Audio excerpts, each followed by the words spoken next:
la présence juive en Pologne était millénaire, 1000 ans. Et au XVIIe siècle, c'était un paradis pour les Juifs. Paradisio Judaeorum, c'est comme ça que ça s'appelle dans l'histoire, en latin, parce que les rois polonais ont invité les Juifs de partout et ils leur ont donné la liberté, etc. Et plus tard, ça s'est gâté un peu. Finalement, ça s'est gâté beaucoup.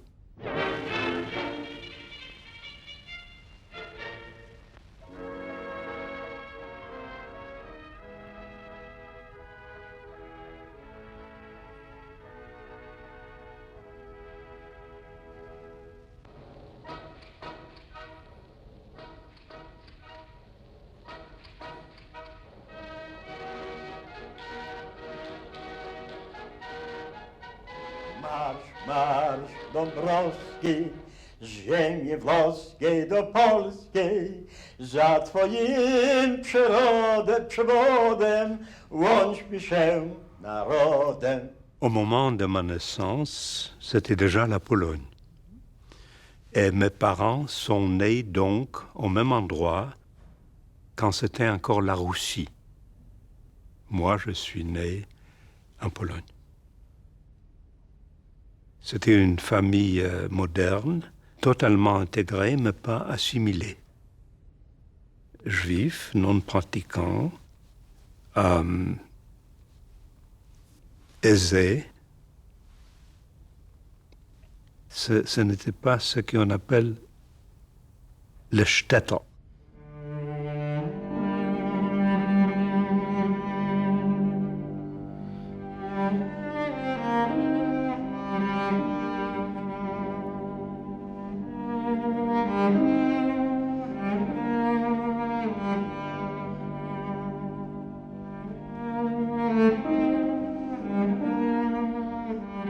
Ils étaient originaires tous de cette petite ville qui était finalement un shtetl, où la majorité de la population, disons 50-60%, était juive, et grande majorité orthodoxe à l'époque.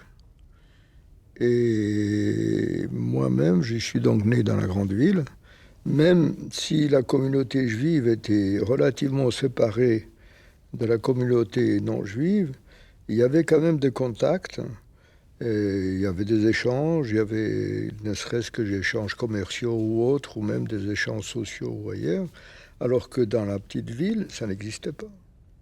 La communauté était repliée sur elle-même par la langue, par la culture, par l'enseignement, et donc toute la vie sociale était vraiment séparée, et moi je n'avais pas très l'habitude de cela. Et surtout, j'avais pas l'habitude non plus de voir que des gens orthodoxes, ou la majorité. Le cœur du shtetl, c'était la place du marché. Parce que les Juifs avaient leurs boutiques tout autour de cette place. Pratiquement, il y avait quelques boutiques qui étaient juives, mais la plupart des boutiques étaient juives, sur la place du marché. Et les Polonais venaient acheter là.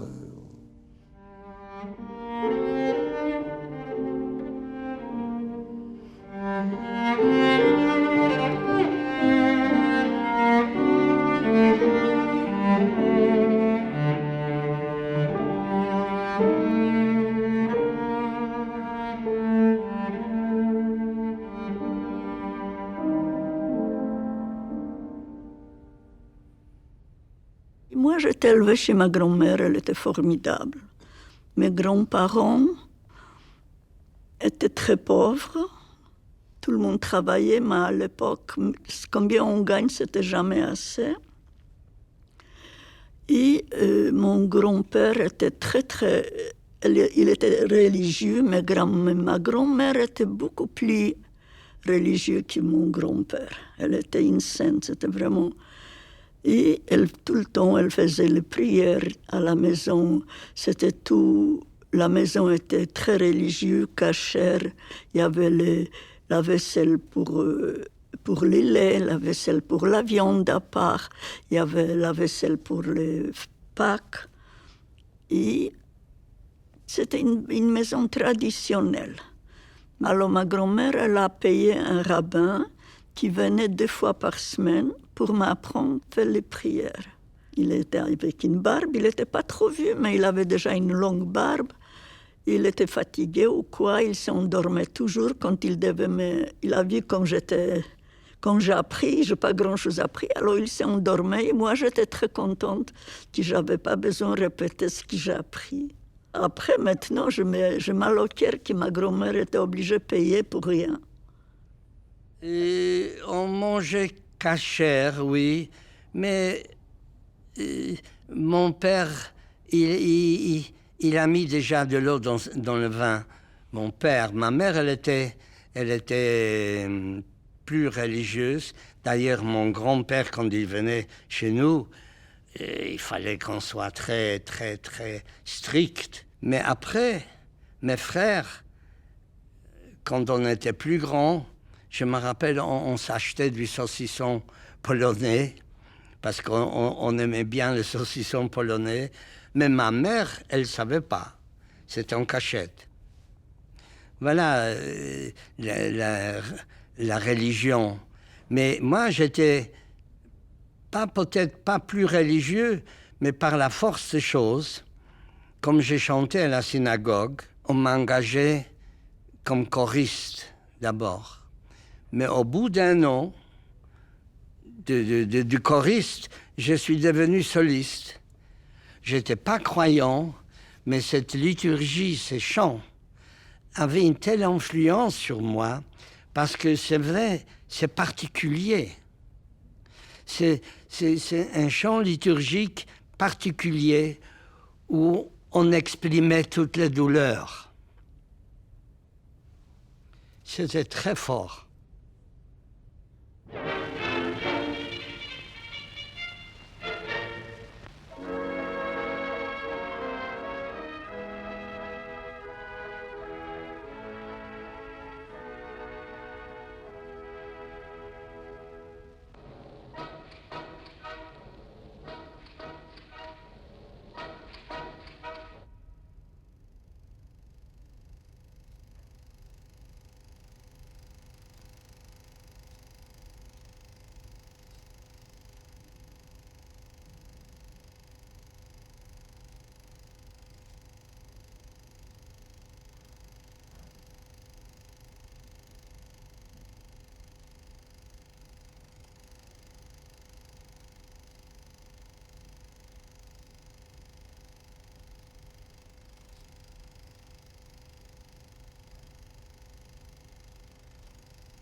Ma famille, elles étaient religieux, pratiquants religieux. Ils appartenaient au courant chassidique,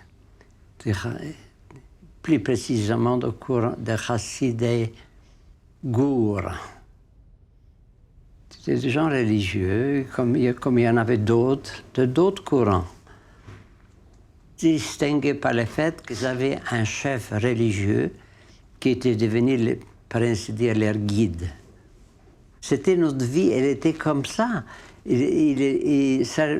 C'était la tradition, mais c'était une manière d'être, une manière de vivre. Donc ça ne représentait pas un religieux ou pas religieux, on était comme ça. Mon grand-père était très orthodoxe. Et mes oncles, par exemple, que je n'ai pas connus parce qu'ils étaient plus âgés que moi, étaient aussi orthodoxes. Ils étaient tous à la yeshiva, ils allaient étudier dans les universités orthodoxes. Et ils faisaient des études très poussées jusqu'à l'âge de 20 ans, 22 ans, 23 ans. Et quand ils quittaient la religion, ils avaient un bagage extraordinaire du judaïsme.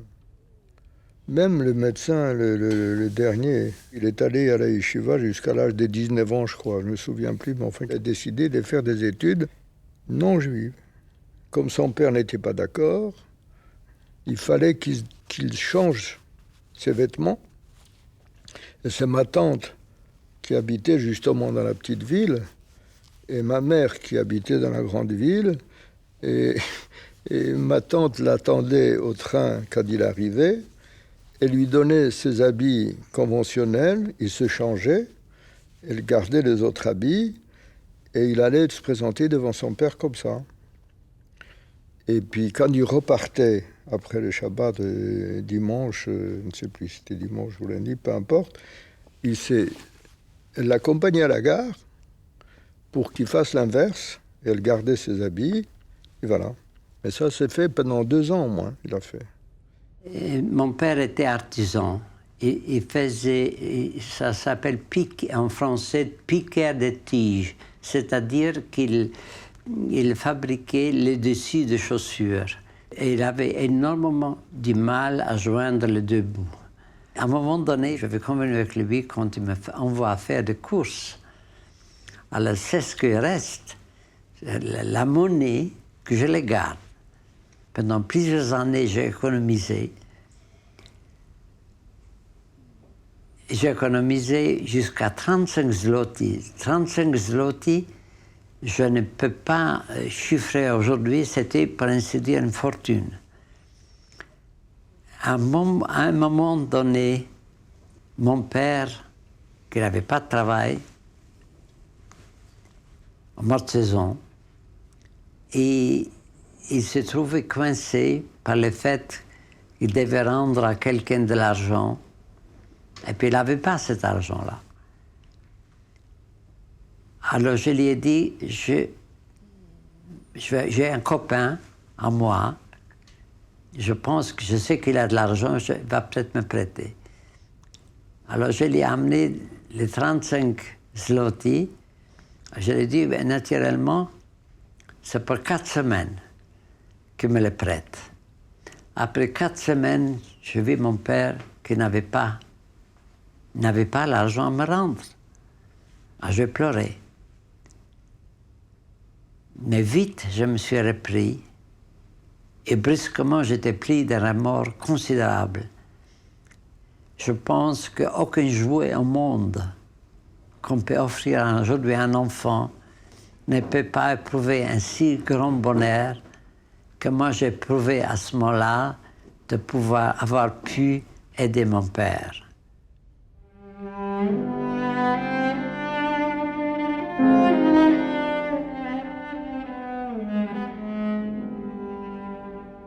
Du côté de mes parents, ils appartenaient déjà à cette classe moyenne.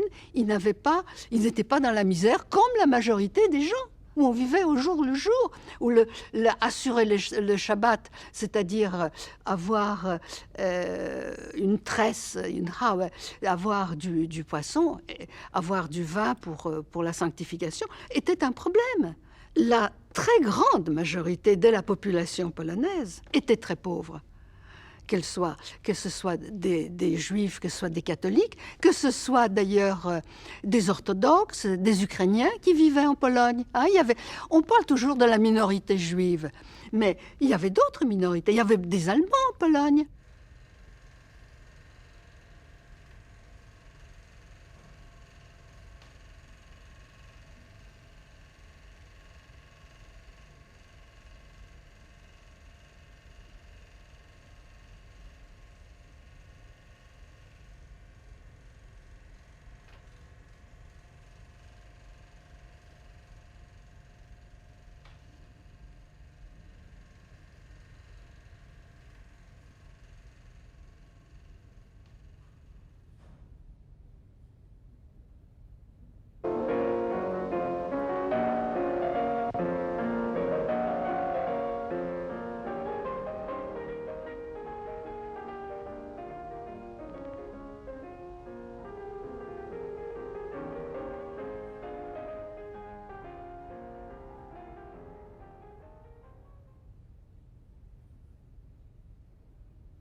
la vie s'écoulait. Puis il y a des choses qui me marquaient beaucoup dans cette vie, qui n'était pas une vie spécifiquement juive, mais quand même, elle avait quelque chose de particulier, c'est l'aide au prochain.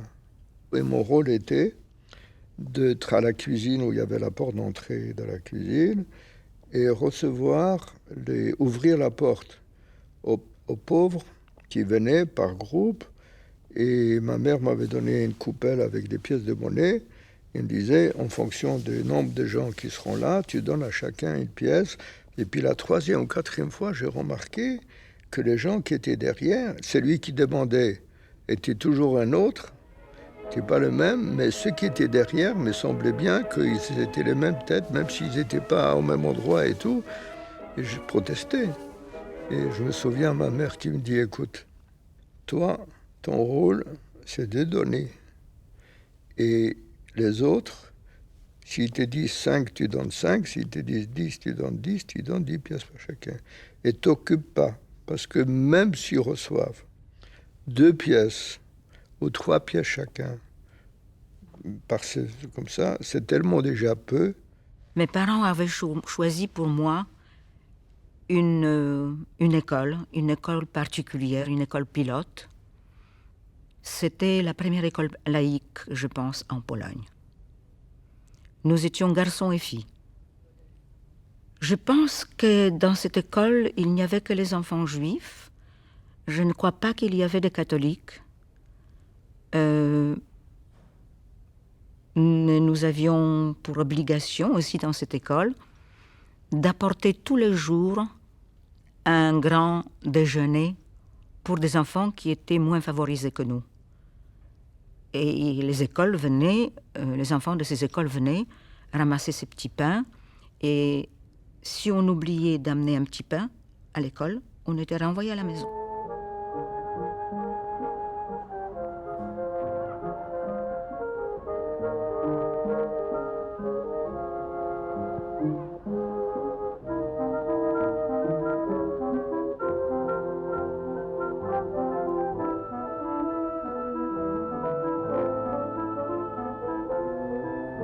L'école n'était pas obligatoire en Pologne, donc le peuple sont allés à l'école beaucoup plus tard, alors que chez les Juifs, l'enfant a commencé à aller à l'école à l'âge de 3 ans. Et c'est seulement à l'âge de 7 ans que je suis allé à l'école publique. L'école que je suivis donc était payante. Pas seulement payante, ça représentait, d'après ce que je me rappelle, environ 50% des revenus de mes parents. C'était un effort considérable que les parents ils étaient prêts à assumer pour que les enfants vont à Cheder. À partir de 3 ans, on commençait à apprendre l'alphabet hébraïque. Alors, une fois on savait les lettres, on commençait à apprendre à lire l'hébreu. On lisait la Bible. Et petit à petit, on a étudié le commentaire de Rashi. On a appris à lire le Rashi et à le comprendre. Et après, on a commencé, vers 6 ans, on commençait à apprendre le Talmud. Déjà plus compliqué. Et à partir de là, ça devenait très intéressant pour nous. Parce qu'on touchait là un monde merveilleux, un monde différent, qui brassait avec des versets du Talmud et qui nous donnait des notions de notre pratique journalière en tant que dans la maison, notre pratique religieuse. Et le Shabbat, les fêtes, on expliquait le sens des choses de plus en plus et ça devenait très intéressant pour nous. Ce qui m'intéressait, c'était les livres, c'était les études, c'était l'école, c'était les amis, c'était la pharmacie de mes parents où j'allais les embêter de temps en temps. Ils essayaient de m'y voir le moins possible. J'aimais beaucoup danser. Et mon plus jeune oncle m'avait appris à danser toutes les danses modernes.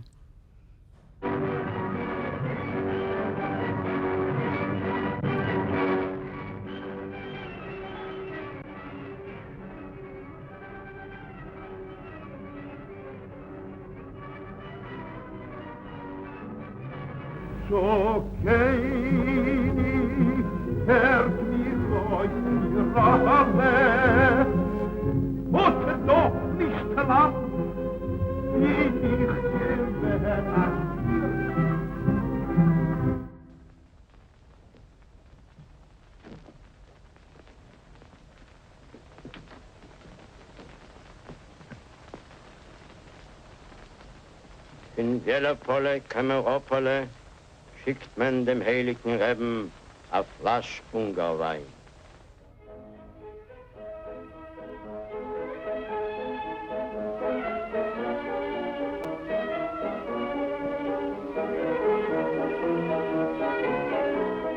Mon père savait lire parce qu'il savait lire les prières. Seulement, il ne lisait pas. De temps en temps, quand il y en avait un journal comme ça, il a regardé. Seulement, il ne lisait pas. Le vendredi soir, assez souvent, je lisais pour eux les contes de Peretz, les contes de Shlomo Aleichem, et ça leur faisait grand plaisir. Parce que les enfants, ils se sont payés, ils sont partis. Ils ont mangé, ils sont partis. Moi, j'étais le plus jeune, je suis resté à la maison. Et je lisais pour eux, ils étaient très contents. La seule personne que ma mère n'aimait pas, c'était Bachia Witzinger. Nous, on habitait au rez-de-chaussée.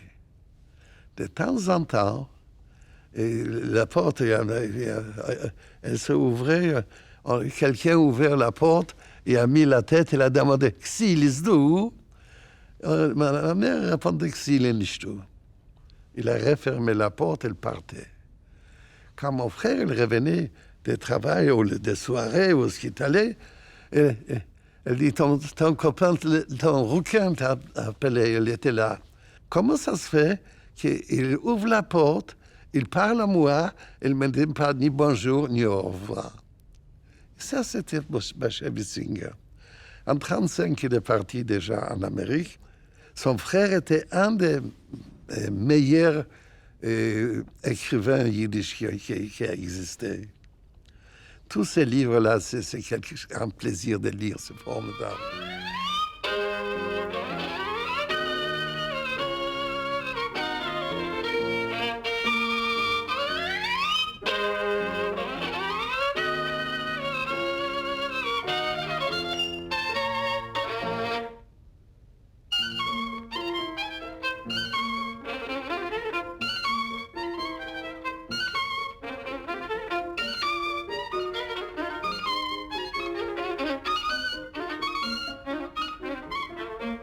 Ça, c'était une chose sacrée, d'aller au concert. Et après, vous savez, on a fait connaissance avec les gardiens, on lui donnait une pièce et on est rentré. Et ça, c'était... Et j'ai entendu jouer les plus grands violonistes et pianistes qu'il y en avait dans mon temps. De Vladimir Horowitz à Yasha Heifetz, tous ces gens-là, je les entendis en salle. Pourquoi? Parce que c'est là-bas que j'étais heureux. À l'âge de 12 ans, une copine appelle une autre copine qui appartenait à une organisation juive Gordonia. Elle m'avait dit, viens avec moi. Et je suis allée avec elle. Et je commençais tous les vendredis soirs ou samedi, je ne me souviens pas. On allait, on s'amusait, on dansait, on apprenait des chansons hébreues. Et on faisait des petites soirées, ça s'appelait Onek Shabbat, on chantait des chansons ensemble. J'ai appris énormément de chansons que je me rappelle encore jusqu'aujourd'hui. Mais je chantais en hébreu sans comprendre qu'est-ce que je chante. Alors lui, il s'habillait en civil, bien entendu, avec des culottes courtes. Ça, on me l'a raconté. Je n'ai pas vu des visus, mais enfin, on en parlait tout le temps, parce qu'il était un des premiers à se promener dans ce petit village où la majorité était juive orthodoxe, etc. Lui, il a rejeté officiellement, c'était pas comme ça dans la famille, officiellement, il a rejeté la religion. Il s'habillait avec des culottes courtes qui paraissaient déjà quelque chose d'obscène, et il faisait la gymnastique dans la rue pour montrer aux gens ce qu'il faisait, vous voyez ?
J'allais à l'école, on m'apprenait l'histoire et j'étais fier, je me suis senti patriote polonais.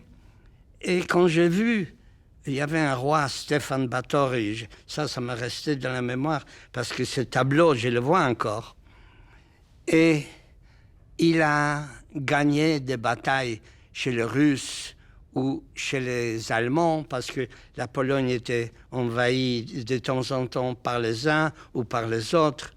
Alors il y avait toujours des guerres entre les Polonais avec les autres voisins. Mais quand il était vainqueur, j'étais fier. Je me sentis patriote, comme je dis. Mais quand je sortais de l'école, on m'a rappelé à l'ordre. On m'a dit, t'es juif. On m'a pas dit, on m'a jeté des pierres. On nous cassait la figure. Alors il fallait, quand on sortait de l'école, il fallait qu'on se réunisse, une dizaine de garçons, pour faire face à ces attaques des catholiques. J'ai été attaqué par un groupe de jeunes Polonais qui avaient mon âge d'ailleurs, qui avaient peut-être plus âgés d'1 an ou 2, peu importe, des gamins comme ça, et qui m'ont agressé d'une façon physique importante. Ils étaient 7 ou 6 ou 7, je n'ai pas compté, mais vous savez, vous avez un groupe qui vous entoure, qui commence à vous traiter de sales juifs et commence à vous taper dessus. Vous essayez de vous défendre, et si vous essayez de vous défendre contre 5 ou 6 comme ça, c'est très difficile. Et finalement, ils prennent la bouse de vache qui était dans le champ, dans le pré, là, et ils m'ont badigeonné complètement. Et je suis arrivé voir mon père comme ça. Et je peux vous dire que pour mon père, c'était quand même une épreuve importante. Et qu'est-ce qu'il pouvait faire? On ne pouvait pas se plaindre, on ne pouvait rien faire et tout. Nous ne sommes pas des Polonais. Nous conduisons différemment, nous apprenons autre chose. Bien sûr, nous savons aussi le polonais, nous apprenons à l'école. Mais tout ça, c'est provisoire. Un jour, le Messie viendra, on va quitter la Pologne. C'est pas du définitif, ça. On va retourner en Eretz Israël, on va recommencer notre histoire là-bas. Nous sommes là comme des hôtes, mais on n'est pas vraiment... Et d'ailleurs, les Polonais aussi nous le disent, ils nous le font savoir. Nous ne sommes pas des vrais Polonais. Ils ne nous reconnaissent pas en tant que Polonais. Ils gardent des licences vis-à-vis de nous, alors nous aussi, nous gardons des licences vis-à-vis d'eux.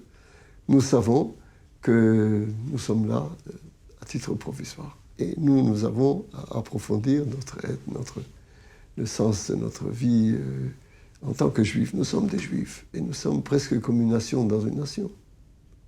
C'est ça que nous, sans en prendre conscience, mais c'était ça. Ça qui découlait de notre éducation, de nos études, de notre vie, de l'antisémitisme. Tout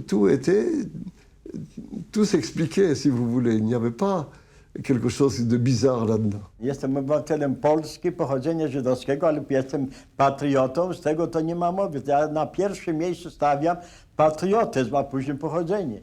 A przed wojną było co innego, bo przed wojną Polska liczyła 3,5 miliona Żydów. To była sprawa żydowska. Był problem żydowski.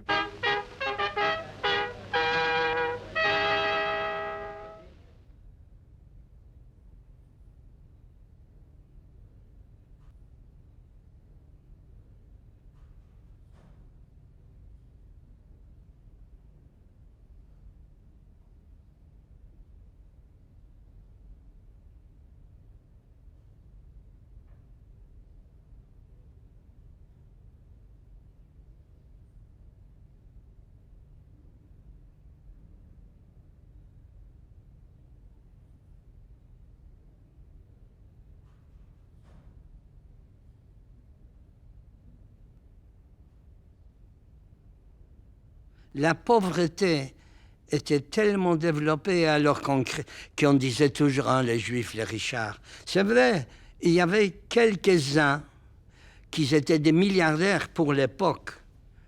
Il y avait un certain Poznański à Łódź. Il avait une entreprise de textile avec des dizaines et des dizaines de métiers à tisser, une filature, une teinture. À lui, tout seul, il avait une ligne de chemin de fer qui venait directement dans la cour de ces usines. Oui, mais il y avait un Poznański, il y avait un Kohn, il y avait un... Et tout le reste. Sauf il y avait la classe moyenne dans les grandes villes, par exemple des professeurs d'école, des hommes d'affaires, ceci, cela. Eux, ils avaient de quoi vivre. Mais dans les petits villages...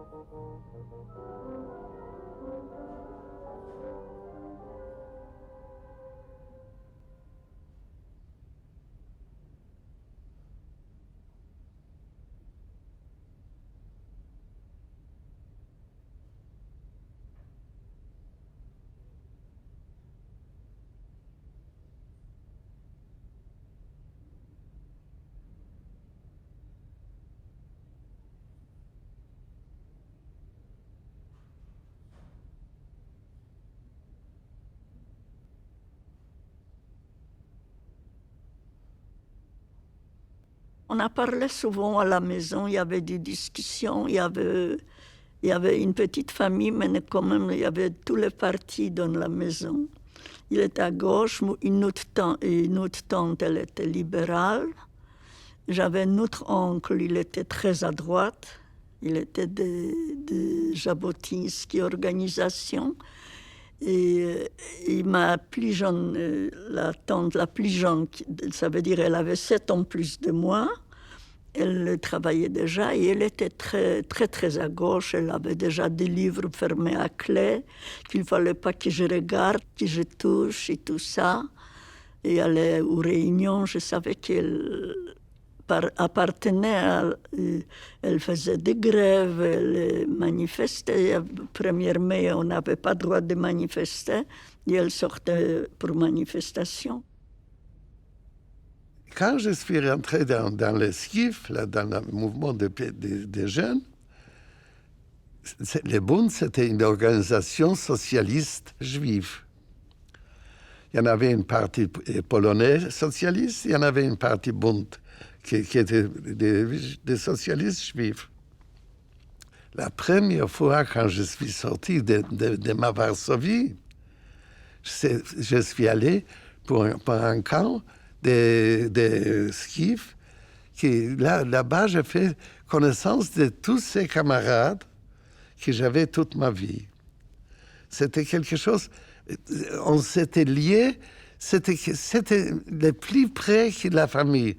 Parce que la famille, elles ont eu leurs problèmes de travail, de manger, de tous ces problèmes. Et nous, on a créé artificiellement un monde très heureux. Agudat Israel is a different story. This is an organization, more or less a political organization, which was the majority of Orthodox Jews in Europe. I think they had a majority in many cities in Poland. For instance, the council in some cities, the majority were Aguda. Not in all of them, some of them. The Agudas very, very strong against assimilation, very much insisting on keeping the Jewish groups together and not to get to assimilation. Very, very strong, extreme. My father became elected as the chief rabbi of that city. The city is called Piotrków. He was very much involved in the Polish society.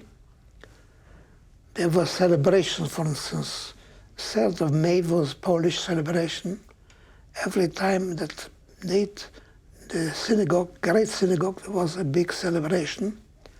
My father was the main speaker, and there were representatives of the Polish intelligentsia, I would say, leadership. This was very well known.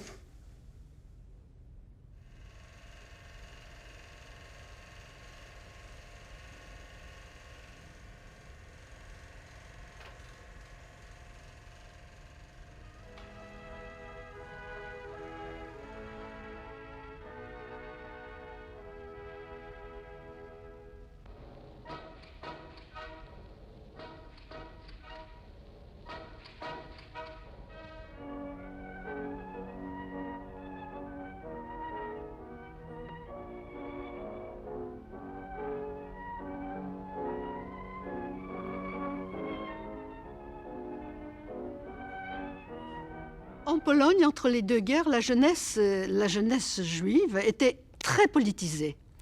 Et il y avait énormément de mouvements de jeunesse sionistes qui s'étaient organisés face à l'antisémitisme ambiant. Et mes parents, très ardents pionniers qui participaient au mouvement Hashomer Hatzair, se sont préparés à cette alia.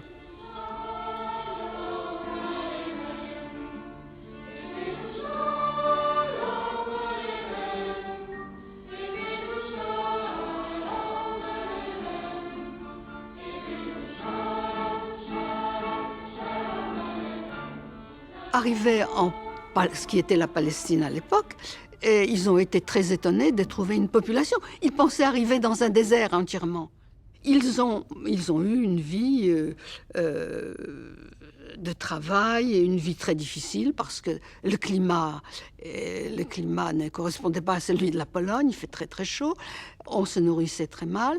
On faisait un travail physique auquel ils n'étaient pas habitués. Mais cette idée de travail physique était une valeur très importante dans les mouvements sionistes. Le fait justement de sortir de Pologne et de construire avec ses mains était une valeur éthique. Enfin, peu à peu, ils sont entrés en contact avec le Parti communiste existant en Palestine, où il y avait des Juifs et des Arabes. Et les Britanniques veillaient au grain. Ils ont été pris et ils ont été expulsés l'un et l'autre. Alors, arrivés en Pologne, ils n'avaient plus de nationalité, parce que, arrivés en Eretz Israël, ils ont pris la nationalité palestinienne. En partant, ils la perdaient.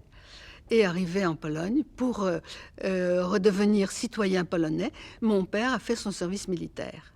Et ma mère est devenue polonaise par mariage avec lui. Je pense qu'ils sont passés du stade à créer un pays au stade de créer un ordre social meilleur.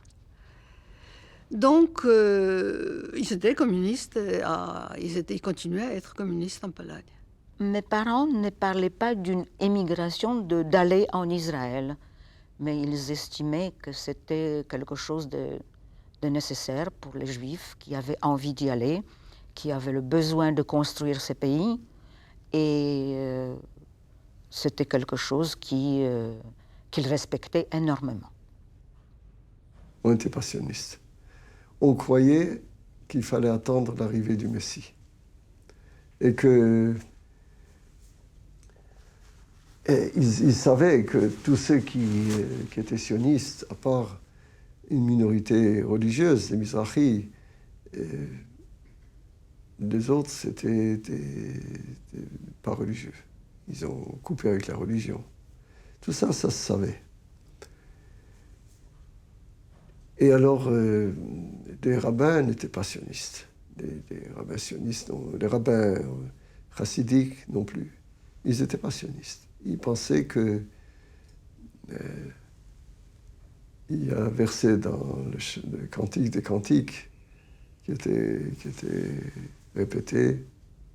Il ne faut pas réveiller les choses avant qu'ils ne viennent. W domu brat był komunistą, to w ogóle ta idea sionistyczna nie wchodziła w rachubę. Chodziło o to, że tu urodziliśmy się, stąd pochodzimy i tu od wieków jesteśmy, nadal będziemy. Takie było przekonanie i z tym żyli ludzie. No. Nikt nie myślał o emigracji. Owszem, uciekali ludzie, starali się pojechać do Ameryki, na zachód, ale to ze względów ekonomicznych po prostu. Składali duże pieniądze, zbierali całe życie, żeby w takich warunkach dość trudnych dostać się do Ameryki. Ameryka to była ten symbol, prawda, szczęścia i dobrobytu.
En 1933, Hitler arrive au pouvoir. Moi, j'ai 4 ans. Et c'est là que mes souvenirs commencent. Pourquoi? Parce que l'atmosphère était tellement agitée à la maison chez moi, mes parents. Parce que premièrement, très vite, après 1933, 1934, 1935, eh bien, très vite, il y avait des réfugiés juifs qui étaient refoulés d'Allemagne vers la Pologne, parce qu'ils étaient originaires de Pologne. Et ils arrivaient démunis de tout, parce qu'on leur a tout pris, comme c'était le système nazi. Et donc, ils arrivaient en Pologne, et ma mère, elle faisait partie de la Viso, elle faisait partie de beaucoup de choses caritatives, et donc elle s'occupait de ces gens-là. Donc, à partir de 1934, disons, grosso modo, eh bien, moi, je n'entendais parler à la maison que de cela. Que des nazis, que des juifs réfugiés, que de la misère, que j'entendais que ça. Les conversations quotidiennes, c'était vraiment très appuyé là-dessus. Et mon père, qui essayait toujours de calmer un peu la situation, en disant non, c'est pas les nazis, c'est pas important, ils sont un peu détraqués, et la culture allemande, elle est au-dessus de tout, ça peut pas aller très loin, etc., etc. J'ai un souvenir très précis, parce que c'était quelque chose qui m'a fait ensuite, évidemment, j'ai pensé à cela énormément, par ce qui nous est arrivé ensuite en Pologne. En 1933, j'avais donc à peine 5 ans. J'ai reçu une lettre de ma petite cousine qui se trouvait avec ses parents en Allemagne. Mon père ayant un frère qui s'est marié en Allemagne et qui vivait là-bas. Cette lettre, gribouillée par une petite fille de 3 ans, était illisible.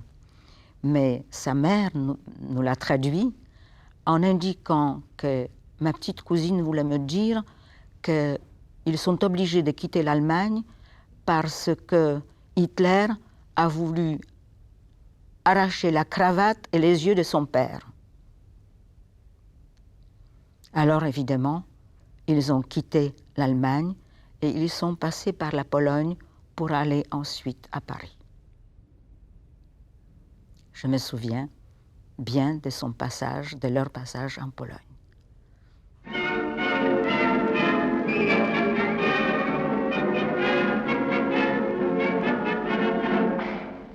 Pour la première fois depuis la résurrection de la Pologne, un chef de gouvernement de ce pays, reçu en grande pompe à la gare, le colonel Beck s'incline devant la tombe du soldat inconnu où il dépose une couronne.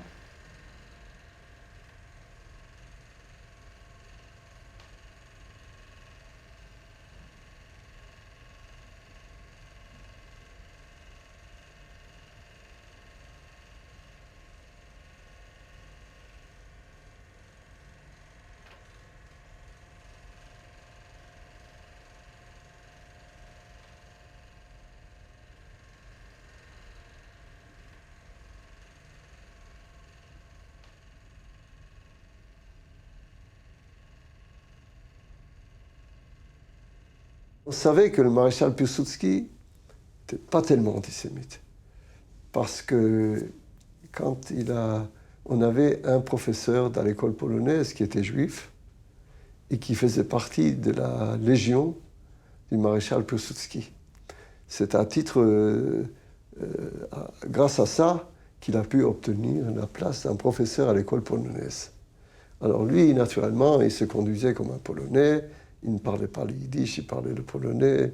Je raconte que mon frère a voulu le taquiner un peu. Un jour, il lui a dit bonjour en yiddish, Guten Morgen. C'était un scandale pour lui. On s'adresse à lui en yiddish, alors qu'on savait qu'il était juif, puisqu'il allait prier le jour de Rosh Hashanah à Kippour. Et il y avait les Chane Vestibu, où tous les assimilés allaient prier le jour de Rosh Hashanah à Kippour. Ça, c'était sacré. Même les assimilés, ils allaient prier là-bas. Et alors il était blessé du fait qu'on lui a adressé la parole en yiddish. Mais pour vous dire que le maréchal Piłsudski, il avait des juifs dans sa légion.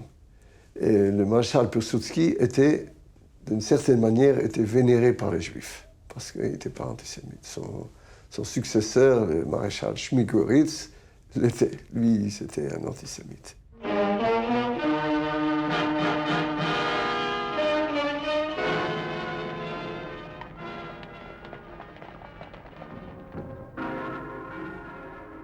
De nombreuses personnalités sont venues assister aux funérailles du libérateur de la Pologne. Le général Göring représente le Reich.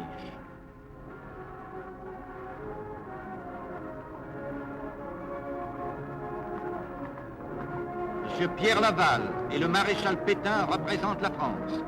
Le corps sera inhumé dans la cathédrale de Wawel où reposent les rois de Pologne. Il est décédé.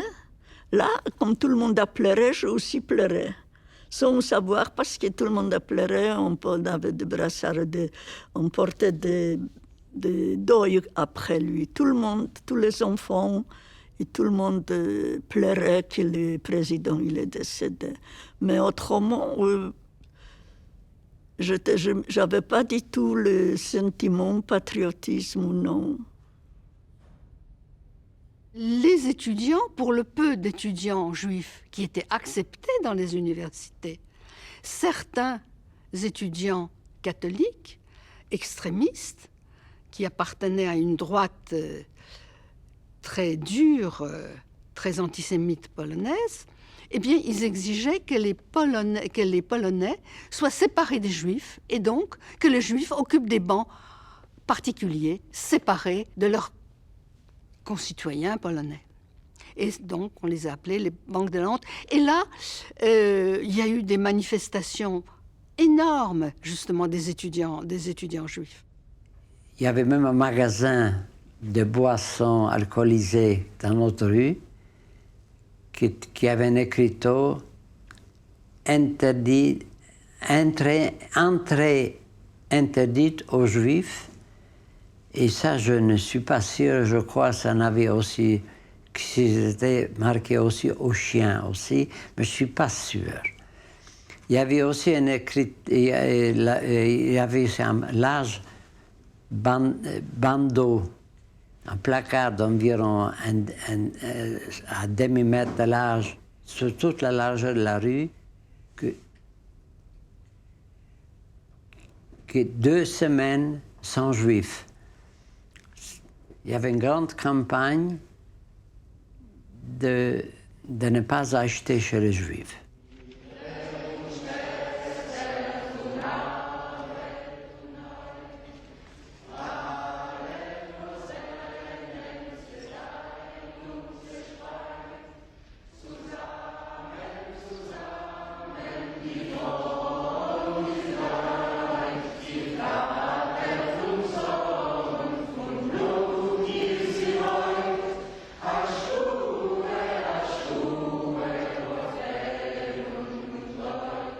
Mon père, il était casquetteur qui faisait des petites casquettes pour les enfants et adultes, pour les Juifs, spécialement que les Juifs portaient ces casquettes.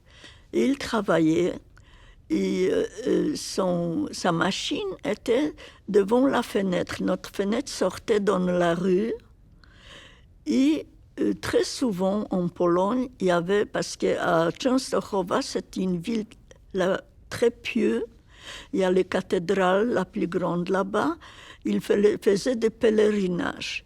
Et quand il y avait des pèlerinages, et chaque fois quand il passait par la fenêtre à nous, il jetait des cailloux, il cassait les carreaux des Polonais, il jetait par l'antisémitisme, il lançait les pierres dans les carreaux que mon père, il faisait ses casquettes.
Il y avait un poète juif de Cracovie et qui avait écrit des poèmes qu'on chantait.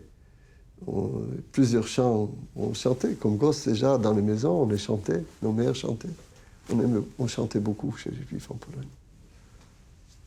Et il y avait un chant où il chantait des années d'enfance, Kinderjugend. Kinderjugend, teure Kinderjugend, ewig bleibt dir wach in mein Sekuren.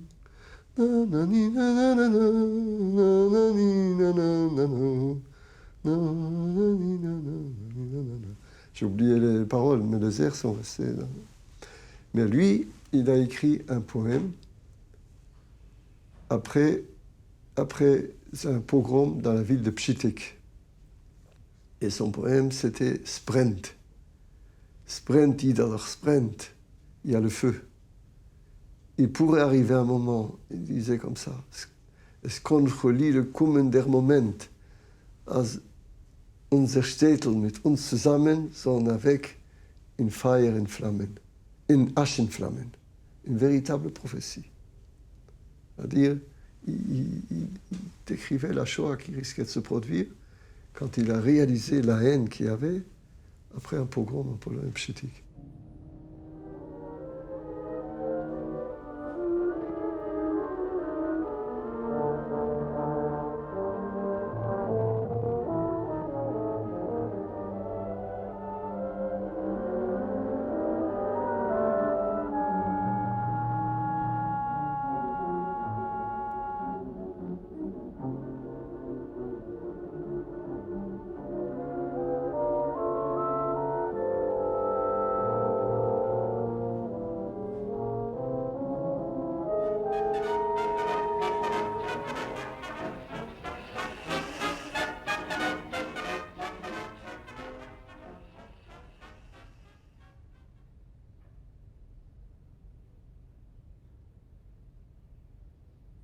Część ludzi się nawet do tego zapaliła, nawet piosenki powstały, prawda? I żyli nadzieją, no to jedziemy na Madagaskar. Mogę przytoczyć piosenkę, jaka wtedy była śpiewana. Ja dosłownie ją przypomniałem sobie. Oj, Madagaskar, kraina czarna, parna, Afryka na wpół dzika. Tam są dzikie stepy, tam na pewno będzie lepiej. Na przyszły rok niech żyje czarny ląd. Mykwę sobie wybuduję, łaźnia musi być, bo ja tutaj się szwarcuję, a tam się będę myć, bo od białego tatki i od czarnej matki będą dzieci w kratki i będzie autoskit. Mon frère était extrêmement acharné, était extrêmement décidé. Il est parti avec un groupe pour travailler dans une ferme dans le sud de la Pologne pour se préparer pour partir en Palestine comme travailleur. Et mon père est allé le voir là-bas. Et il lui a dit qu'il n'acceptait pas qu'il parte et qu'en plus il a besoin de lui, qu'il faut qu'il finisse ses études d'expert comptable parce que, enfin vous voyez, vous connaissez ce qu'on peut dire dans des circonstances comme ça. Et comme mon frère n'avait pas l'air de vouloir bouger, il lui a dit une chose qu'il ne fallait pas dire. Il lui a dit, mais tu sais, ta mère, elle souffre de ton absence et en plus actuellement, elle n'est pas très bien, elle ne se sent pas très bien. Enfin, et alors mon frère, quand il a compris que sa mère était malade, et peut-être en partie à cause de son départ, il a changé d'avis, il est rentré à la maison. Et c'était en 1938, un an avant qu'éclate la guerre. Et je peux vous dire que cette chose a eu une répercussion extrêmement dévastatrice, parce qu'en pensant bien faire, mon père pensait bien faire. Eh bien, il se trouve qu'après, quand il a été assassiné, quand il a été fusillé en 1940, mon père s'est accusé de sa mort. Il s'est accusé gravement pendant 4 ans, jusqu'à sa disparition.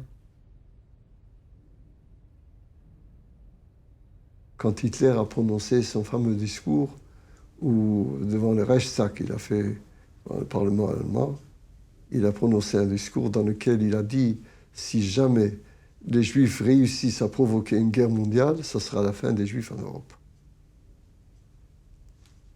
Et il a dit « Je suis prophète », comme ça, quelque chose comme ça. Alors nous, ce qui nous avait choqué, c'était qu'ils disent qu'il avait été prophète. Comment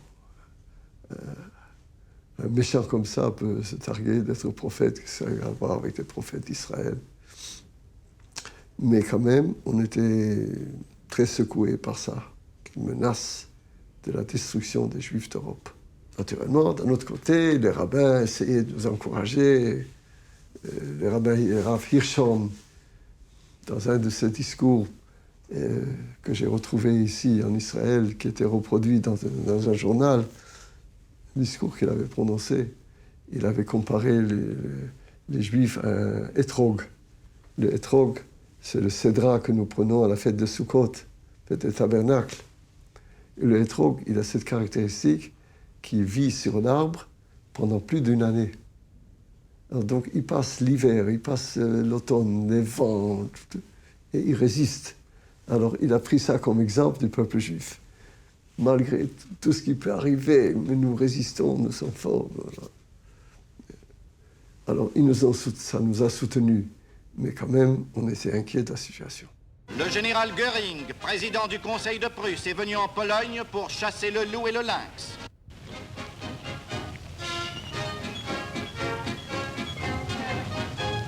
Voici le premier tableau de chasse de celui qu'on a surnommé le grand veneur du Reich.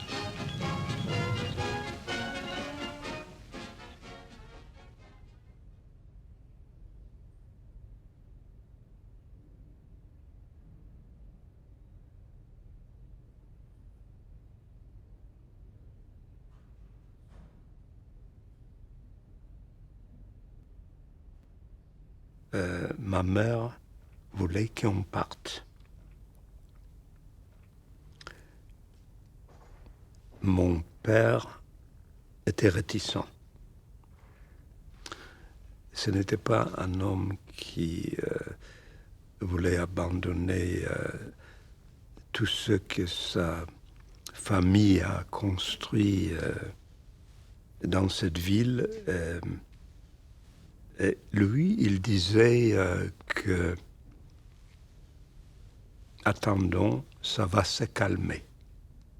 Elle était intraitable. Elle a commencé à étudier l'anglais. Elle lisait énormément. Les deux frères de ma mère ont obtenu un visa pour ma grand-mère, leur mère, pour son départ en Australie. Et elle avait déjà son ticket pour le passage avec un bateau. Mais malheureusement, c'était trop tard. Donc, ma mère avait raison. Mon père avait tort. Je pardonne, mais c'était ça l'atmosphère qui régnait juste avant la guerre. Les dernières années, c'était déjà en 1939, pour Shavuot, pour Pentecôte, je suis allé déjà, j'étais grand, j'avais déjà 13 ans et demi, je suis allé tout seul, naturellement avec un groupe, et passer les fêtes à Gour, chez les rabbins. Arrivé avant Pessah, j'étais reçu par le rabbin Alter, et je lui ai demandé, je me suis dit qu'ici, à Blachki, je pense que je ne peux pas beaucoup avancer dans mes études. J'aurais souhaité d'aller à Lodz, étudier dans une grande yeshiva, c'était une école rabbinique. Alors, le Rebbe m'a dit, Vorgesinderheit sametzliach. Cela veut dire, pars et réussis.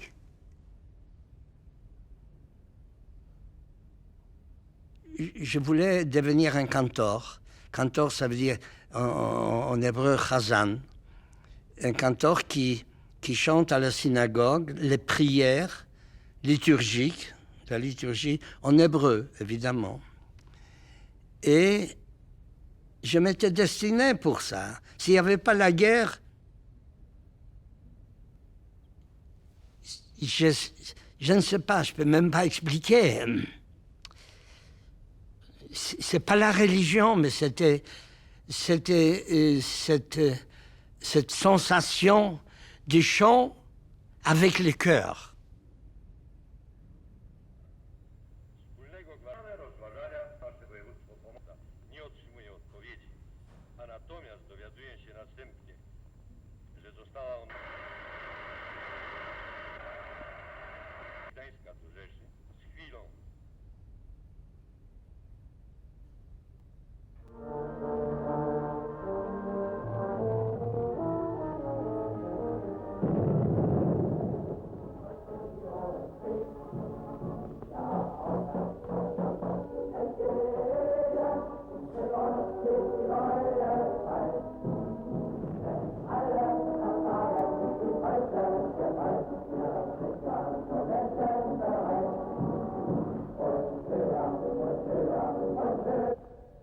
l'invasion allemande.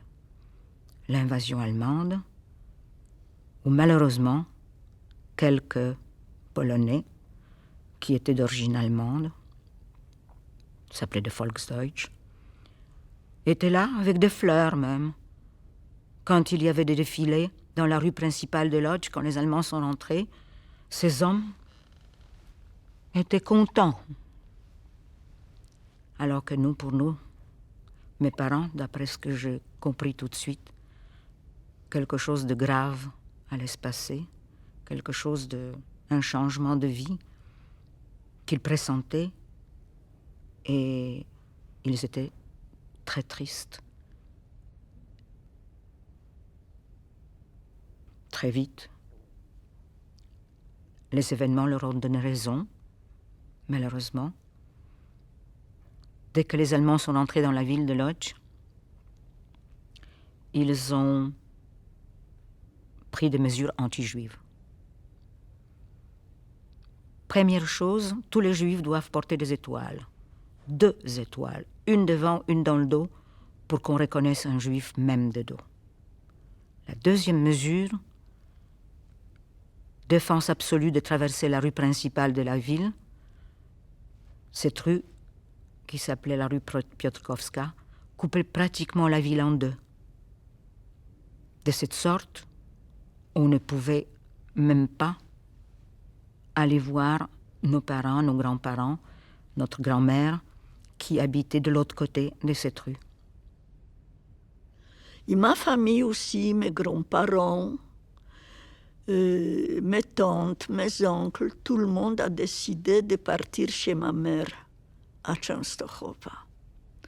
Ils ont emballé qu'est-ce qu'on a pris, pas grand-chose. Et tout le monde est parti. Et moi, j'ai dit non, moi je pars pas. J'avais 14 ans. Et je pleurais. Maman, je dis à ma grand-mère, je ne vais pas partir. Même ta maman va nous tuer. Tout le monde vient, et toi, pas toi. On ne peut pas te laisser toute seule. Ah, rien à faire. On ne pouvait pas me convaincre. Tout le monde est parti. Je suis restée toute seule dans l'appartement avec les clés de 4 appartements, de 5 appartements de mes tantes et oncles, des autres appartements, et je suis restée toute seule à la maison. Je me suis débrouillée. J'avais pas de contact, il n'y avait pas de lettres, il n'y avait plus rien. Je ne savais rien, ils ne savaient rien de moi, et moi je ne savais rien d'eux. Je n'arrive pas à expliquer. Je ne sais pas donner la réponse. Je me demande, moi-même, je ne voulais pas, je dis, je ne vais pas partir. Expliquez-moi, qui peut m'expliquer ces gestes?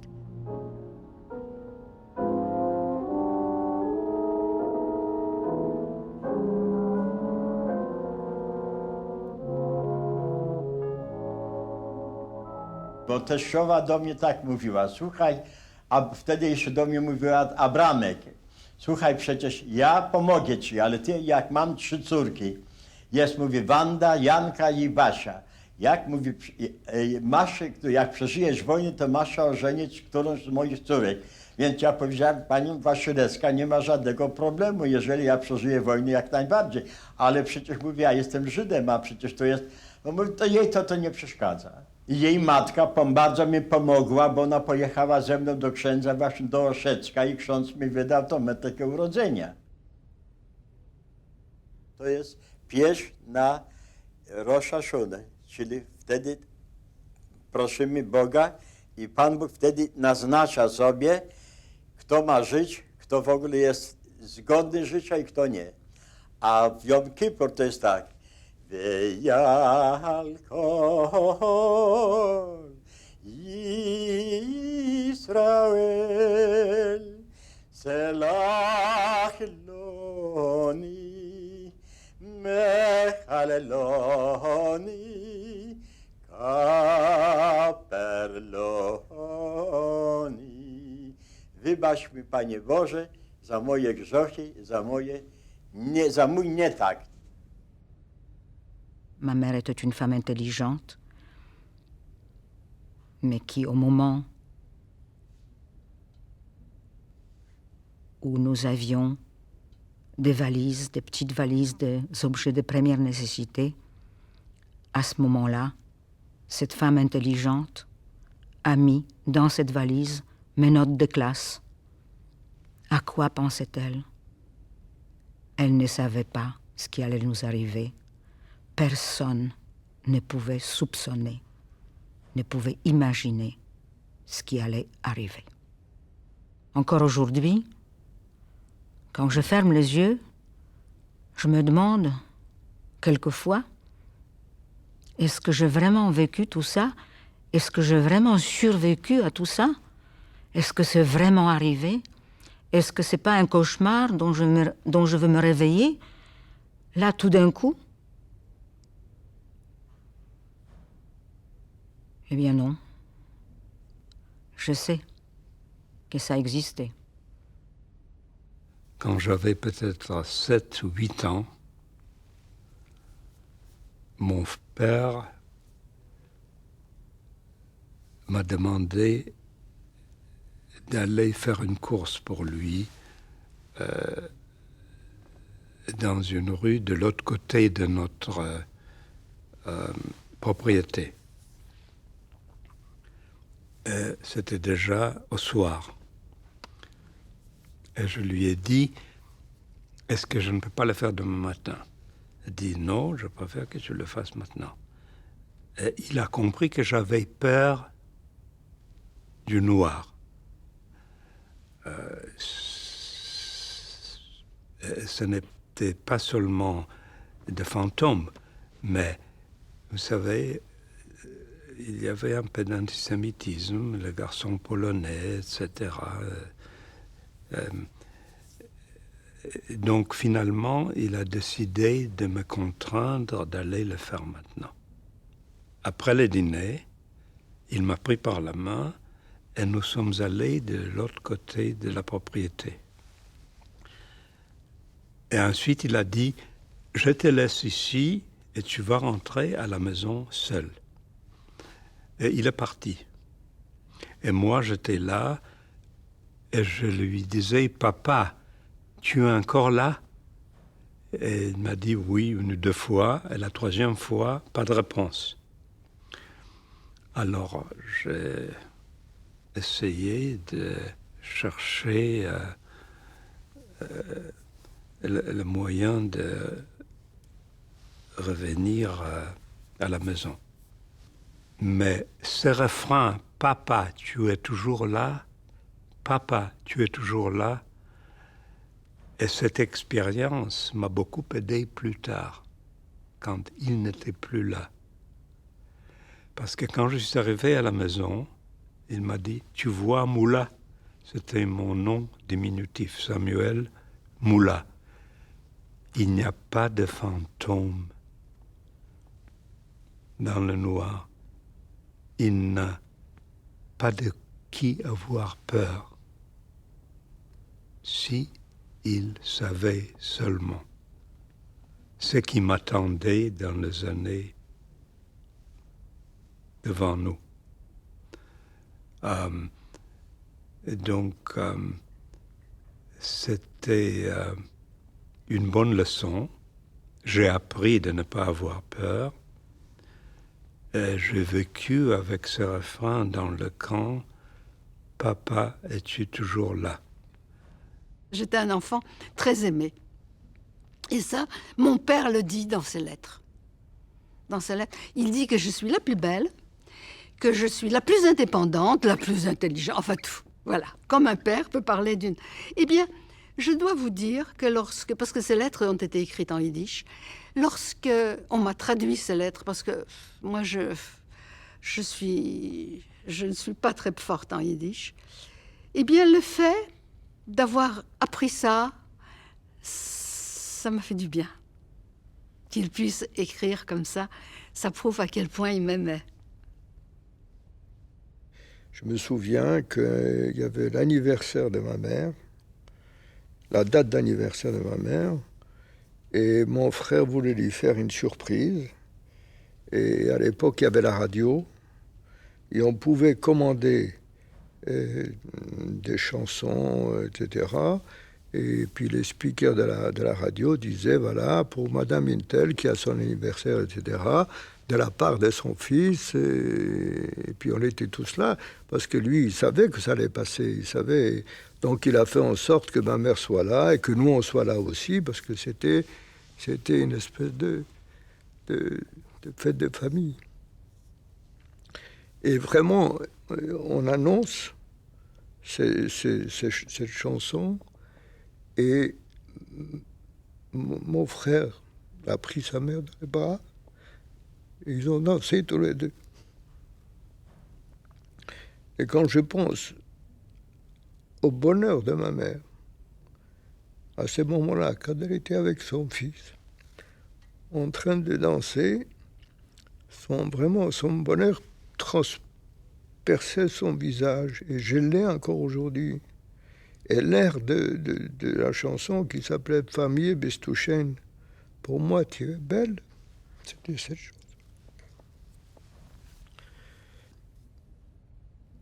La vérité, c'est que à Bialystok aujourd'hui,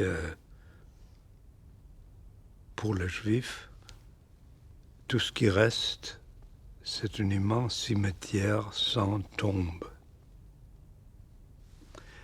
Et c'est la même chose avec les autres villes et les autres petites villes et villages de Pologne. Il y a une chanson, je ne sais pas si vous la connaissez, qui est déchirante. Elle s'appelle Belz. Quand on le chante, ceux qui comprennent pleurent. C'est la ville de Belz, une petite ville polonaise. Belz, mein Städterle Belz, mein Emele dort, wo ich hab meine kindersche Jorn verbracht. Jeden Schabbes pfleg ich laufen mit alle Kinderler gleich. Sitzen untern grünen Bäumele, gucken auf den Teich.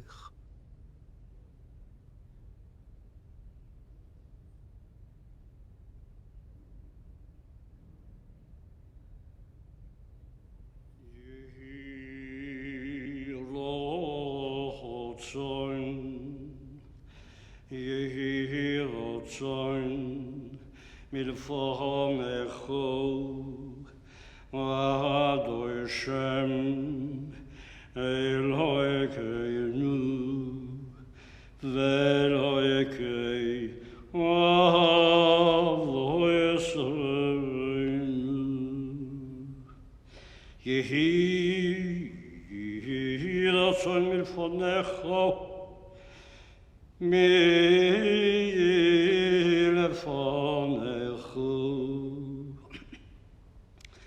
Yehi ratzon milfonecho, Ad Hashem Elokeinu, ve'Elokei Avo Yisraelu, shetechadesh aleinu et hachodesh hazeh, letoev uletoev uletoev, leliv elocho, letoev uletoev uletoev,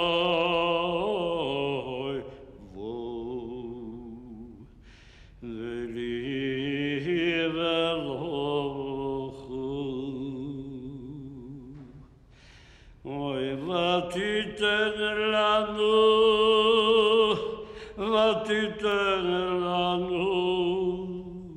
chaim Elokim, chaim shel shalom, chaim shel tovot.